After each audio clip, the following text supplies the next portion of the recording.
Thinking Aloud. Conversations on the leading edge of knowledge and discovery with psychologist Jeffrey Mishlove.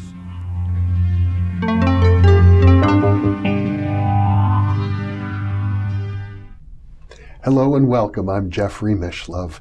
Today we'll be sharing some psychological reflections on the teachings of the early 20th century mystic George Ivanovich Gurdjieff. With me is Professor Charles Tart, an emeritus professor of psychology at the University of California, Davis, and also the Institute for Transpersonal Psychology.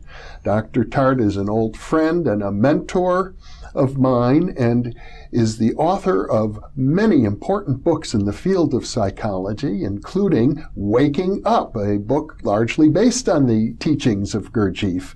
Some of his other titles include States of Consciousness, Open Mind, Discriminating Mind, and the classic anthology, Altered States of Consciousness. Welcome, Charlie. Hi, Jeff. Pleasure to be with you. Let's talk a little bit to begin with about who Gurdjieff was. I imagine many of our viewers will have never heard of him. He was born in what today we would call Armenia, unless the politics have changed it since the last time I looked on a map. Grew up as a nominal Christian, but in a very multicultural area. It was one of these areas that different empires have conquered every 50 or 100 years and kept constant mixing of the population. So he was exposed to many different religious traditions. And he gradually developed the conviction that all these religious traditions had inherited some genuine knowledge that was possessed in a much purer form some time ago, and then they had messed it all up in their various religious activities. And he got very, very interested in, could he find the source? Was the source of this real spiritual knowledge still available anywhere? And spent much of his life searching for it, and after he thought he had found a major source, maybe the major source, teaching it until he died in the 1940s. So he was a seeker for much of his life. Very much a seeker. And then he became a teacher. And probably some viewers are aware of the Peter Brooks movie based on his book, Meetings with Remarkable Men. Fantastic movie. Yeah, very worthwhile movie. Particularly the scene toward the end where the monks are performing these sacred dances that were things Gurdjieff taught his students, and the belief about them is that they communicate a special kind of knowledge to a certain aspect of our minds, not our intellectual minds or our emotional minds.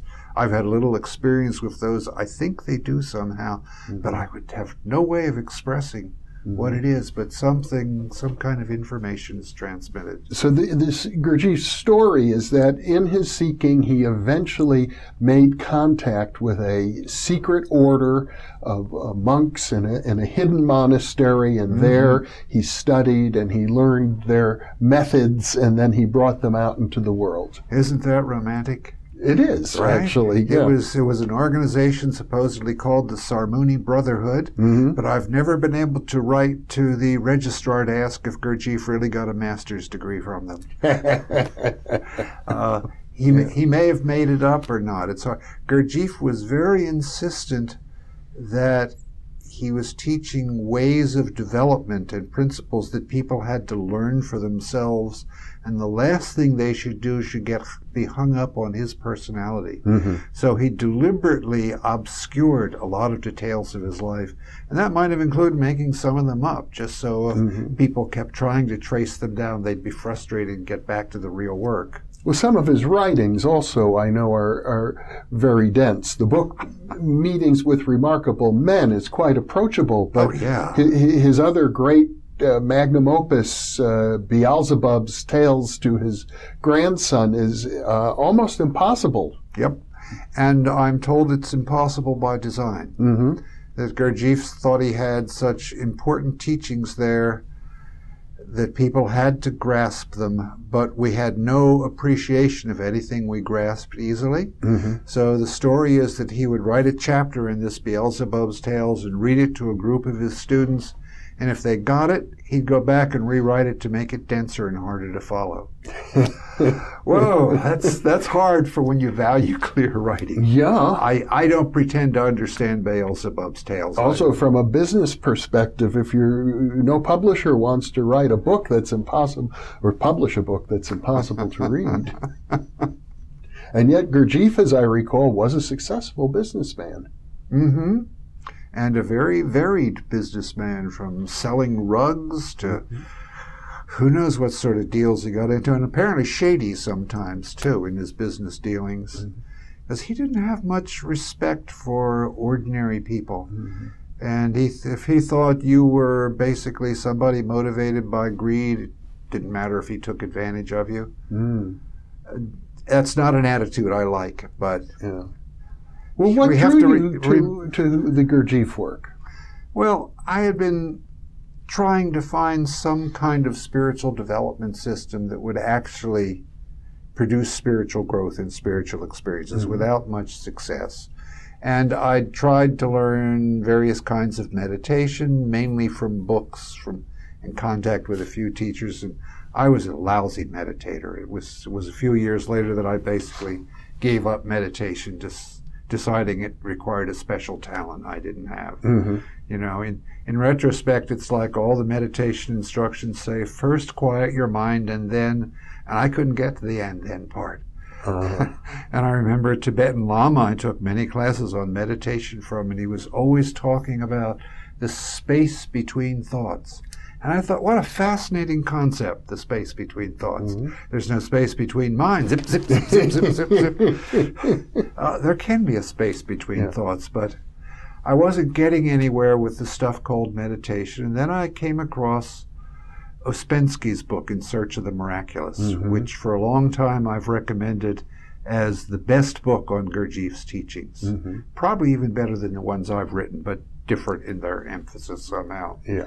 And Ouspensky was a journalist in Russia, so he made his living by writing clearly in some sense. And he discovered Gurdjieff and wrote about many of his ideas, was his chief disciple for a long time, although eventually they had some kind of falling out and split up. But Gurdjieff came back to the West via the Middle East. What was it, 1930s or something like that? He had an institute in Paris. He visited New York, I know. And he was starting to do work in Russia, but then when the Russian Revolution came along, he moved, but there's still Gurdjieff groups in Russia, apparently. And he spent most of the rest of his life teaching in the West. And today there are existing, without much publicity, Gurdjieff groups here and there. Many of them have the attitude that if you can't find them on your own, you're not ready for their teaching anyway. I know occasionally may be a great test, I'm in a public library and I pick up a Gurdjieff book, and there's a little bookmark inside of it that says, if you want more information, call this phone number. Yeah, because you've passed a preliminary test, you're interested enough to have been looking at a book on Gurdjieff. Yeah. Now, I think his teachings are profound, okay? And my first understanding of that was a purely intellectual perspective. I read Ouspensky's book, and about half of it I couldn't understand at all, okay? Gurdjieff talks about the nature of the cosmos and all that, and it's stuff that's so far beyond anybody's ordinary experience that I have no idea whether it's profound truth or total nonsense. So I don't pay much attention to that part. And he has a unique language. You kind of have to learn the vocabulary. That was part of his making you work in order to learn something. Yeah. But the other half is about the way the mind functions. And it struck me he was right on about so many things. And what particularly influenced me was that one day while I was at the University of Virginia teaching and doing some research, I was reading Ouspensky's book, and he was describing Gurdjieff's method of becoming more awake or aware. Waking up was the attitude he used. And the essence of the method is that ordinarily our attention gets totally absorbed in whatever we're perceiving. So if I was listening to you or talking to you, I'd be all absorbed in what you're saying and so forth. But Gurdjieff said you have to split your attention, so you're also paying attention backwards to how you're reacting and what you're doing, as well as what you're taking in from the outside. So I was trying to do that while reading it, and for a few seconds it worked. And this was 50 years ago, and I couldn't really describe at the time what happened, so it's even harder now. But I have to say that, at least in a relative sense, I woke up. For a few seconds, I was in a state of consciousness where somehow it was perfectly clear that my ordinary consciousness was just a dull bunch of conditioned responses. Even though by ordinary standards I was a smart, intellectual, and practical person and all that sort of thing, but I wasn't awake. And then I went back to my usual sleep and could think about it intellectually and talk about it and whatnot, but it was years before I could actually have that even moment of waking experience again. So it lasted just a few seconds, and it had a profound impact on you. It was so obviously different. And I had thought of myself as having a pretty stubborn mind. It didn't change easily. But Gurdjieff's primary teaching that he approached people with is man is asleep. Now, of course, we'd want to make it politically correct today and say humans are asleep and all that. And what he really meant by that, to put it in better language, is not that we're asleep in the sense that we're not at all responsive, but that we're living in an internal daydream. And that daydream is distorting our perceptions of everything, our reactions, and the way we then act back. So we're sleepwalking through life. And we have enormous amounts of quite specific evidence of that in ordinary psychology now.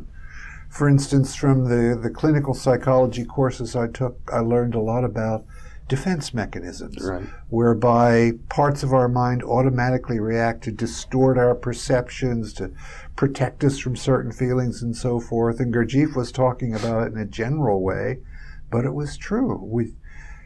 In a very real sense, a lot of times we weren't home. So what Gurdjieff was saying, that if you live your life that way, it's been a wasted life. And he had weird cosmological theories about what it did for the evolution of the universe to turn you into food, basically. Weirdest stuff I ever read. Food for the moon, as I recall. And, it's made no sense to me. Maybe it was to scare people, to say, look, if you don't start training your attention to wake up, your life is not going to be worthwhile. An extreme form of the old saying, the unexamined life is not worth living. Well, it's also intriguing to me that his discussion of man is asleep occurred roughly at the same time that Sigmund Freud was developing the notion of subconscious defense mechanisms and psychoanalysis as a cure. Freud was getting specific about some of the specific ways in which we're asleep. And that's why I say, modern psychology, in a sense, if it will put its knowledge in this Gurdjieffian perspective, has come up with a lot of the specifics of the ways in which we're asleep. Although the cure is very different. Yes, the cure is to become normal. But Gurdjieff would say your normal culture is asleep too. So, you're uncomfortable if you're asleep in a different way than the culture, so you want to be normal, but you haven't really advanced very much just to fit in with your culture's dreams and distortions and neuroses. And so one of the cures you mentioned are these physical dance-like movements. Partly that was, I think, primarily training attention. Primarily, never mind. I was just thinking about this recently as I saw a video of some of the Gurdjieff movements, and I remembered that one that's in the Meetings with Remarkable Men movie and so forth, and I was comparing it with the Whirling Dervishes. And I was thinking, the Whirling Dervishes, what they do takes some discipline, but their aim is to get into an altered state of consciousness that has mystical significance. The Gurdjieff movements are much more complex. You have to be precisely aware to know exactly when you open your hand, when you lift your arm, when you turn your head and so forth. So they're training in being precisely present, instant by instant, to the moment. And I think they convey something else too. But they're clearly major training in becoming more precisely here. And not about, for example, going into a trance state. No. Gurdjieff would be anti-trance in a sense. Gurdjieff talked about altered states, but he said, first, the problem is you have to get out of the sleep that you're in. This was combined with another one of his ideas that we have three major kinds of intelligences. He called them centers, but I think intelligences would be a good word for it. One was intellectual, okay? No sweat on that. I had a black belt in talking by the time I was 12. You know, I'm good with words. Yeah. The other was emotional intelligence, and the third was this body instinctive kind of intelligence. And Gurdjieff said the problem of almost everyone is that only one of those kinds of intelligence is developed. So, for instance, so many times I was in an emotional situation and I tried to solve it intellectually, and it didn't resonate with the realities of the situation. Or some people, you know, they're centered in this body intelligence. There's a problem, you push your way through instead of paying attention to the intellectual or emotional aspects. That we're beginning in psychology to recognize the value of emotional intelligence and bodily instinctive intelligence is wonderful, because Gurdjieff said these three have to be reasonably balanced. Not that they have to be perfect, but it's like each of them has to be able to function well on its own in taking in the world and reasoning about it in its own style. And one of them cannot be so much more overdeveloped that it knocks out the functioning of the others. If you reach that level of balanced development, then the possibility of a much deeper spiritual self becomes real, not just an interesting fantasy. And there are higher levels of development. That's all getting very theoretical for me, okay? But it does fit into what I think of as a positive framework, in that Gurdjieff's worldview is that the universe, including the intelligence of it, is evolving. And if you wake up more, you can participate in the evolution of the universe, rather than, say, a Buddhist kind of thing where this is samsara, it's all illusion and inherent suffering, and getting out of here is the important thing, rather than evolving. I'm a child of the 20th century, progress and whatnot. I go for evolution. Well, as a psychologist, especially these days, one might say there are forms of psychotherapy that deal with awakening the body's intelligence. There's a whole school, or many schools of body therapy. Most of them go back to the work of Wilhelm Reich, and you know, removing the body's armor.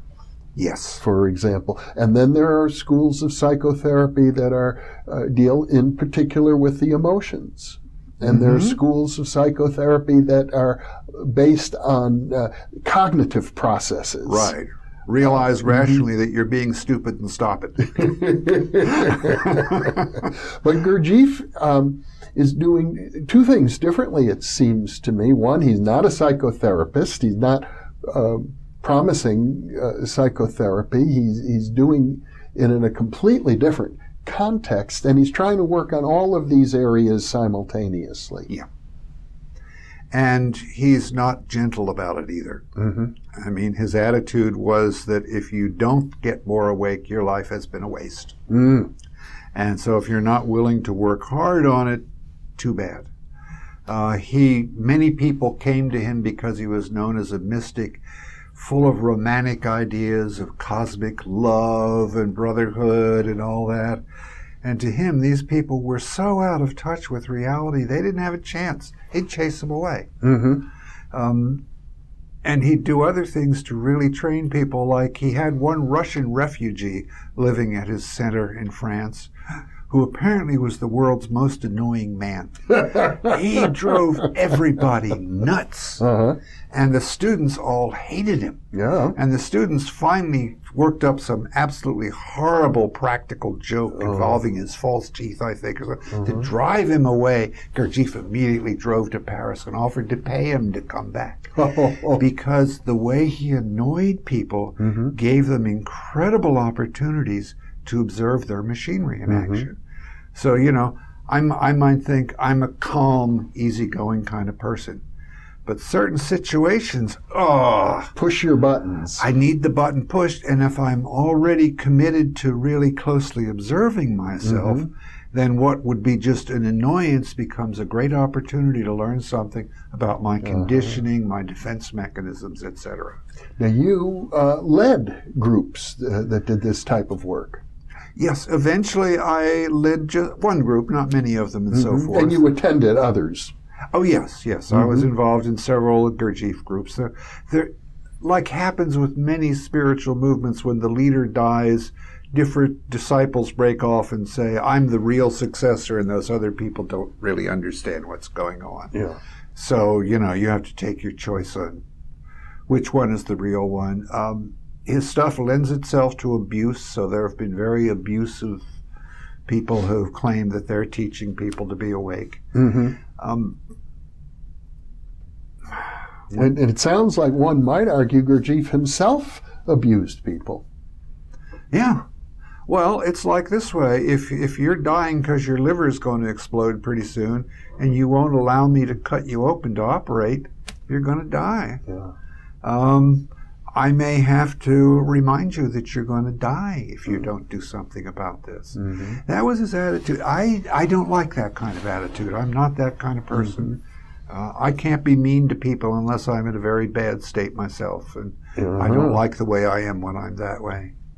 So, the way I present Gurdjieff is a much gentler way of inviting people to become more aware of the moment. And that's really the essence of the work, in a way, to begin to bring your consciousness into a preciser awareness of what's happening at this moment.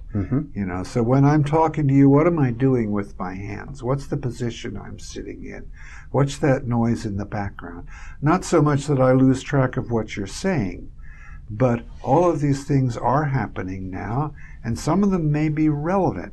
Whereas ordinarily I'll have my idea of who you are and what you're going to say, and I'm going to be living in a semi-dream state with my ideas of what you're like, modulating my actual perception of you, and I may miss important cues about what's really on your mind that way. Well, it seems almost inevitable. You can't pick up everything. No, you can't pick up everything. But if you know you can't pick up everything, you've got a big jump ahead. Whereas if you just assume you've got it all taken care of and it's really your automatic mechanisms working, that's how one of the primary ways Gurdjieff insulted people. Man is a machine. You don't need to study any psychology, you study machines. Push button A, machine B moves in a certain way.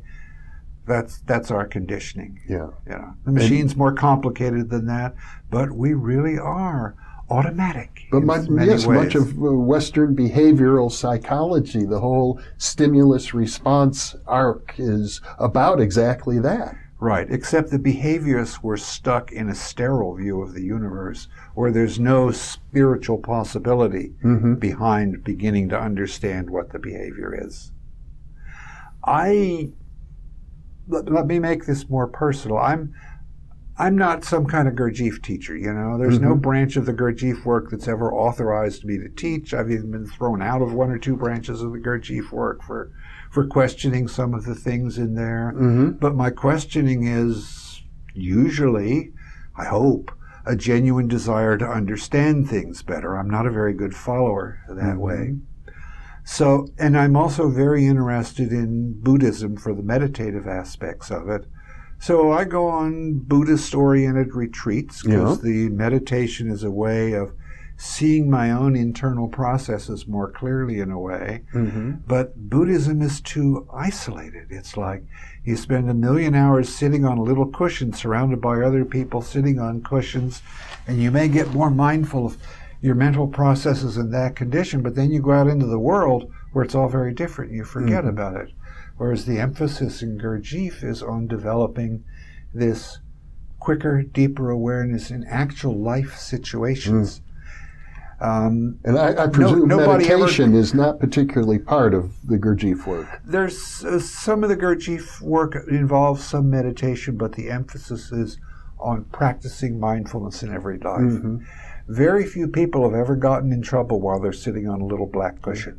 In fact, the very term Gurdjieff work, work. It does imply, and I think Gurdjieff writes about this, the importance of work, of doing, accomplishing things. Right.